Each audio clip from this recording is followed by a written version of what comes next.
I don't know about you, but we've noticed in our player group that they fall in a spectrum in regards to what tier level they enjoy playing in their ttrpgs. We have those players that just really enjoy the gritty challenges of the early game, as opposed to those players that really enjoy the epic scope of the late game. So what I want to do today is talk about 3 key areas about how you have to change your strategy as a game master in order to craft experiences that meet either early game or late game. And in the meantime, let me know where you fall at in the spectrum. Do you like playing the early game? Do you like the late game? Or do you fall somewhere in between? Number 1, let's talk about combat encounters and how they differ from the early game and late game. When you are looking at your players around the table that enjoy the early game, they're existing in the early game, then you want to approach survival in a way that really challenges them to survive, because that's what it is all about. We're talking about resource management, how they have to meticulously look at their positioning around the battlefield in order to have the most successful outcome, and introducing near-miss scenarios that are going to genuinely impact who their character is and how they develop further on in the game.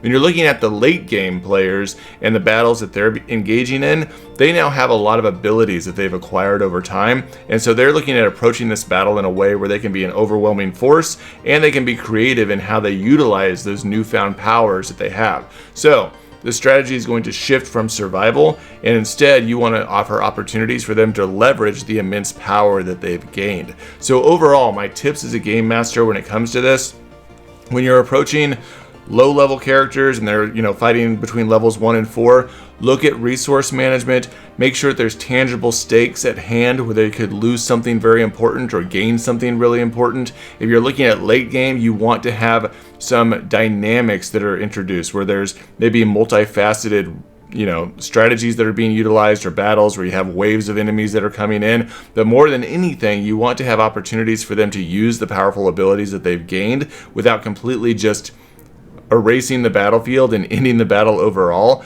maybe having some dramatic consequences from using that type of power. And you might want to be pretty familiar with their character sheets so that you can introduce some challenges to those powers as well, so that maybe they're more effective or less effective than they originally imagined. The next thing that I want to talk about, even though we kind of mentioned it, is resource management. For individuals that enjoy the early game, it's really about scarcity of those resources. They enjoy being limited in terms of how many potions or spells or other items they have available to them.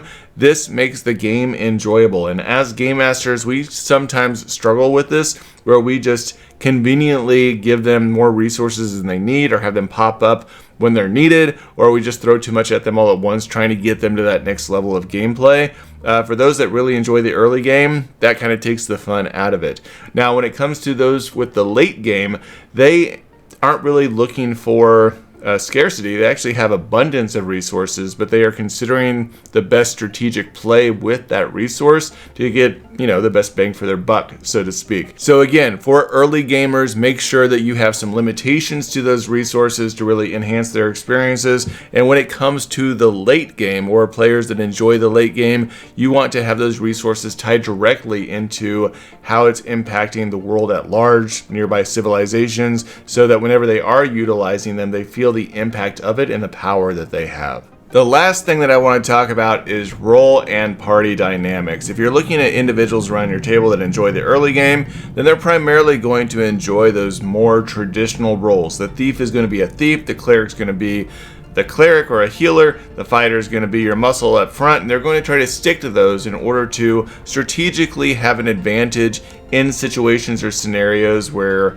they need to be successful. When it comes to the late game, it's going to change a little bit. Maybe you are able to move outside of your party dynamics to fulfill other roles that weren't originally assigned to you at the beginning of the game, that gives your character a bit more fluidity and can be more exciting for those late game enthusiasts. So as a game master, you really want to keep your encounters and your engagements aligned with traditional roles to not make it too challenging for the players so they can fit within those subscribed positions. But when you get into later game, where you have individuals that really enjoy that late game, you might develop scenarios or situations that have multiple facets to it that require individuals to fulfill more than one role. So maybe I kind of need 2 sneaky people to fulfill this. So I might need a thief and a ranger to fulfill like this scouting up ahead type of thing. And now I need, 2 different healers to maintain magical energies to, blah, blah, blah, blah, blah, whatever it is that you need. So that now you're pulling in the cleric and you're pulling in maybe the druid in order to,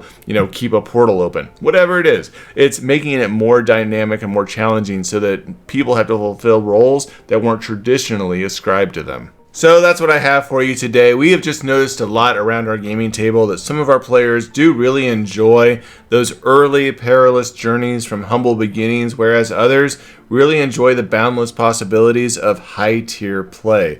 And we have to always adjust the way that we're approaching the game, how the encounters are structured and so forth, based on what type of play we're in, but we try to incorporate certain elements, even at different levels of play, because we have such a variety of players that are with us in terms of what they really enjoy. So tell me, what do you enjoy? What strategies do you utilize to try to meet these individuals where they're at?